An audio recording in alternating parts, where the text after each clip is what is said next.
Hi guys, and hello and welcome to Yubu's Corner, and today we're playing Oblivion. And we're on our way to Venom Priory. And we're gonna find it, and we're gonna see the textures of the world glitch out like shit while we're on the way. Like, shouldn't that... There we go. Loading area. And we're nearly there right now. We just walked through like the fort there, killed some goblins in a dungeon. And we got ourselves some loot. Over to the farm. And that's good. We love loot. And we're going to sell it for epic prices. And get loads of gold.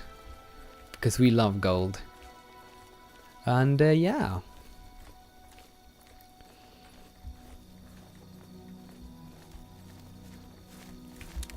Some blossoms. Viper's bugglove leaves. There we have a ruin. But as said, first we're going to check out the Priory. And it seems to be that place over there. It's alright.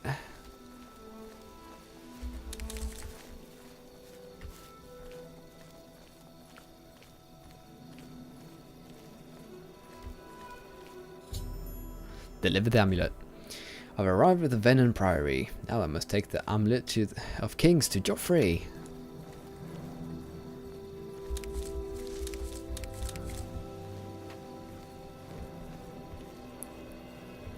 I must indeed. Now the question is, where is Joffrey? Excuse me, can I help you? Are you looking for Prior Maberel? Why do you assume that? Joffrey? I must speak to Joffrey. I think he's sleeping, but it must be important. Go ahead upstairs and wake him. I think it's somewhat strange that, dressed up like this, I look important. I'm wearing rusty steel iron armory, and I'm just walking around like a slob. But I am important, make no mistake. Is that our friend? No, that's Maberel. Why would I want Maberel though? Oh, he's not sleeping, is he? Hello, Joffrey. I'm Brother Joffrey. What do you want? I brought you the Amulet of Kings. This cannot be.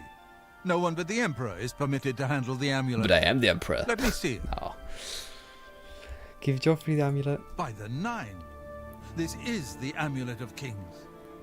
Who are you? How did you get this? What do you know of the Emperor's death? Okay, I could tell the Emperor's last words. As unlikely as your story sounds, I believe you.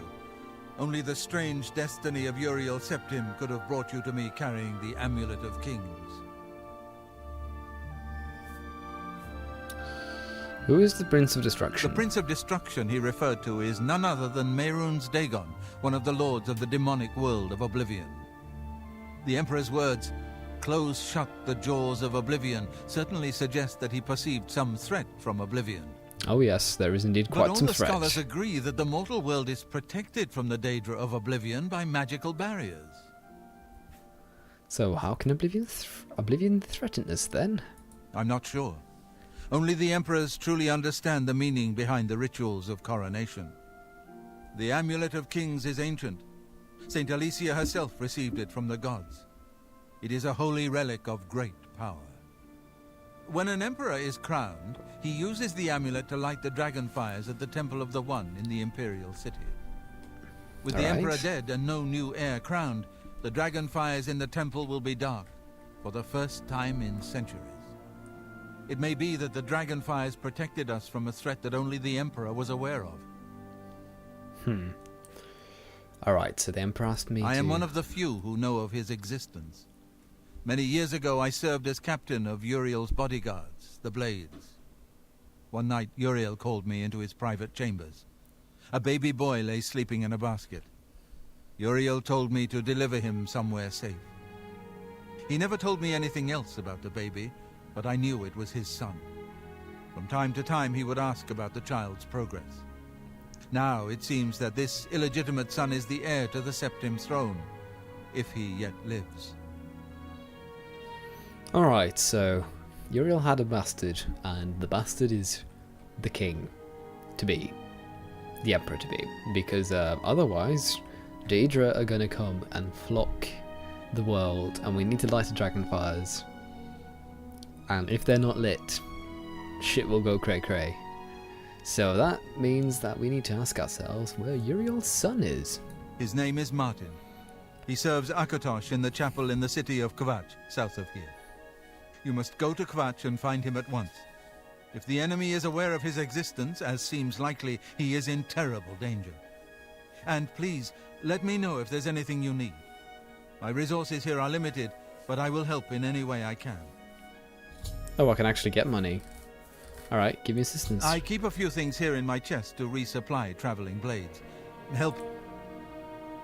Okay, yes, I get money now. Thank you, Joffrey. Much obliged. Some, yeah, most of this is not really good, but this is. Steel Claymore is great. I'll take the steel arrows as well. Steel bow. Obviously all the potions. And the scroll. As far as the heavy armor goes, it is so heavy. Oh, it's so silly. Alright, I mostly just have rusty armor myself, so I'm gonna deposit the rusty armor, and the boots, and my shackles, because I don't need those, and like the pleb clothes, and I'm gonna take, oh wait, okay, there we go. I'm gonna take the iron boots, iron cuirass, iron greaves, and the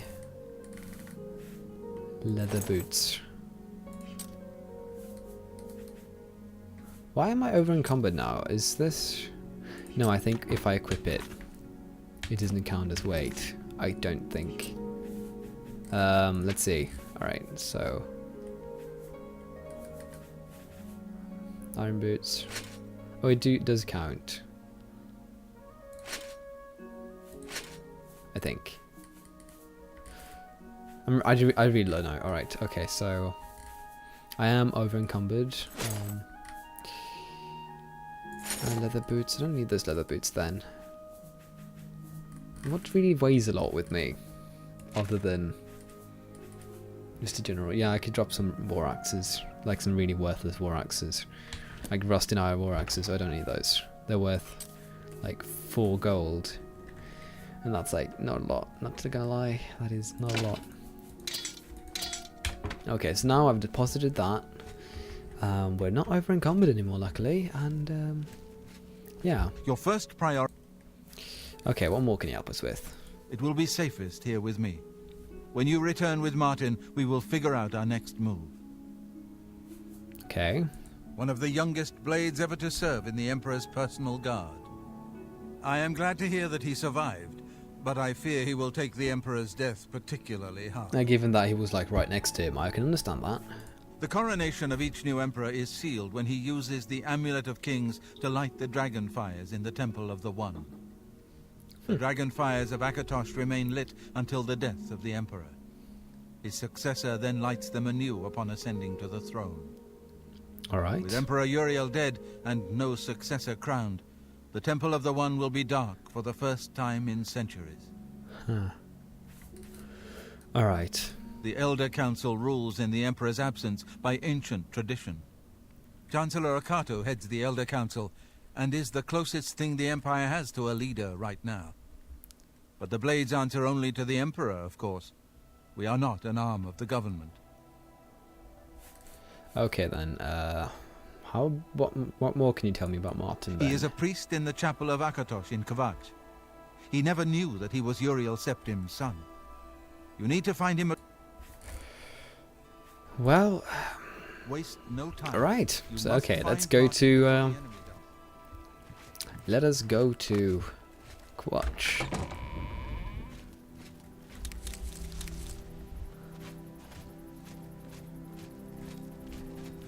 Nothing bad is going on in Kvatch, is it now? No, nothing bad at all. Can I have a horse?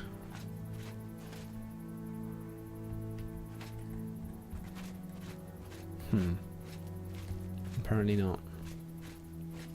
Actually, I'm gonna see if I can have a horse. I'm gonna ask if I can have one, because it'd be nice. Your first priority. I don't have much here at Prior Maberel and Brother. Alright, so I can talk to Prior Mabriel Farewell. and see if he can ask me. Because I seem... Okay, Mabriel. I know that you are on an important mission for the Blades. Please, if you need a horse, Yes, take mine I can get from his horse. That's good. Thank you. Alright, now I have a horse. And, the Black Horse Courier, Special Edition. Emperor is here assassinated. Emperor Uriel VII is dead at the age of 87 after having ruled Tamriel for 65 years. He's killed by assassins unknown at the same time in separate location. The late Emperor's 3 sons and their heirs, Crown Prince Edial, 56, Prince Enam, 55, and Prince Ebo, were slain by other assassins. An investigation into the identity and motives of the assassins is underway, but the Elder Council, Imperial Guard, and the Blades Guard have forbidden the publication of reports and rumours concerning the event until further notice. By ancient precedent, the Elder Council rules the Empire until a new Emperor is crowned. No direct heirs survive, and the Council has proposed no list of candidates. Chancellor Akato, Imperial Battle Mage, speaking for the Elder Council, presented an appeal to the Empire citizens for calm and asked that the people remember the Emperor, his sons, and the Elder Council in their prayers.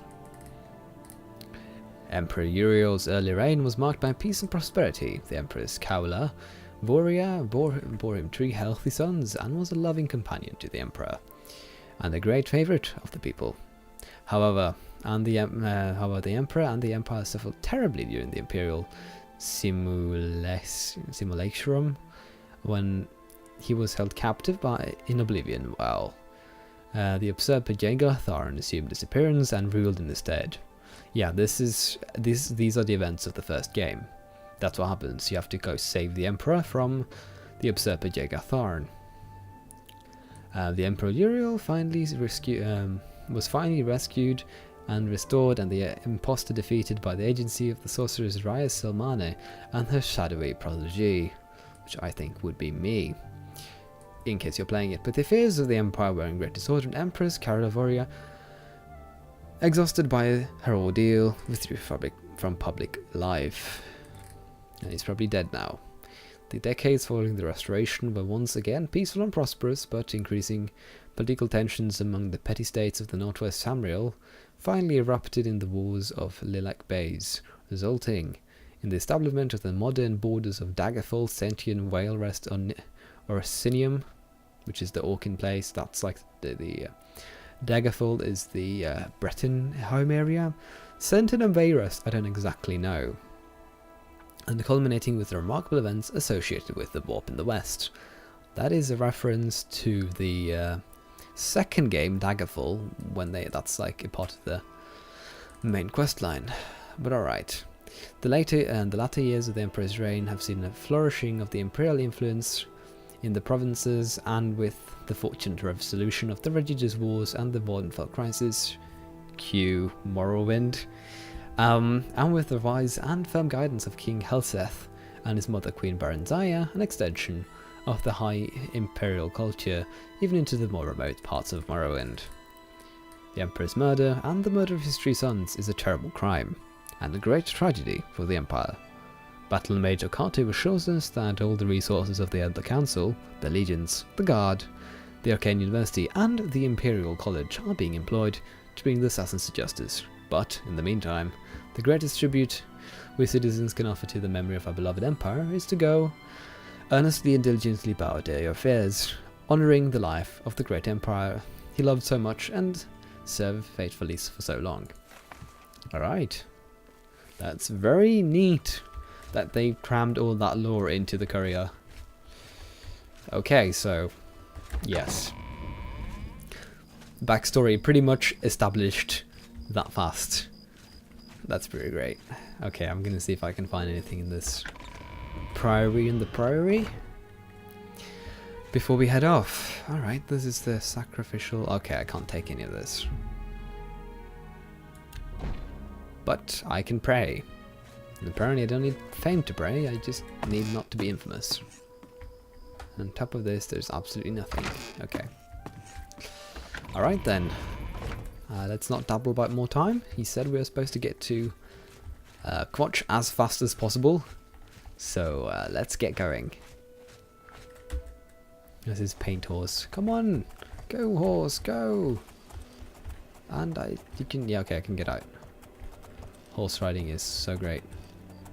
It looks better in third person, I feel. Even though the shadows are sort of glitchy. I'm going to see if I can get to fix that. I don't know what's causing it, but I can probably find out. It's probably a problem with the graphics drivers. Or something with the like. Okay. Now, if I'm going to go to Quatch, I can go two ways. I can either cross the Imperial Reserve, but it's really a wasteland, as in, like, it's pretty empty, and there's just like a couple of goblin camps, and we're probably going to fight a lot if we go through here. So it'd probably be smarter if we went through Skingrad and into Quatch through the Gold Road.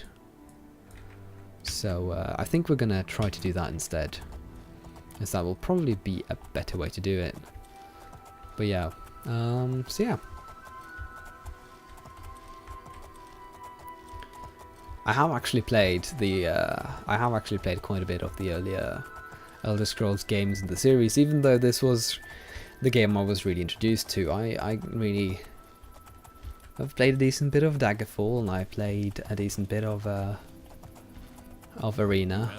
You can actually get them. They how do I say it? Well, Bethesda offers them freely. It's what's called abandonware. It's software that they have pretty much abandoned trying to make money from, because it's really, really old software. So since they can't make money from it, they just made a guide on how to best make it running in an emulator, which is an operating system inside of your operating system, sort of. And in this situation, you'll be emulating Microsoft DOS, which is where you could play that game. It's like a really, really old version of Microsoft's operating system before Windows. But yeah, you're supposed to download DOSBox, which is a good emulator for that, and then you can follow the instructions that they give you in like a PDF to make the games run as best possible, because they don't run just off the bat like some other games. You actually have to create like fake drives and mount the game to fake drives and do a lot of stuff like that to make it like run like a proper game. So yeah, but they actually released it. You can go to the Bethesda page. If you want to play Daggerfall or Arena, you can go to their page and just Google it up, and you can get files just fine. Which I think is really nice. More companies should do that. It's very, very good for both like the game, because I don't think anybody really wants to pay unless you're like the hardest hardcore fan there ever was. You're probably not going to pay for Daggerfall or Arena, and you're probably not going to enjoy it that much either. The games are so old that unless you really enjoy old games, or you're just really, really into the Elder Scrolls, you're probably not going to find much good in them. You're probably not going to enjoy them a lot. But yeah, I could talk on about that kind of stuff, but as for now, I think we should let it go. We're approaching 20 minutes, and yeah. So, next time on Let's Play Oblivion, we shall ride all the way to Quatch. And yeah, so I'll see you next time.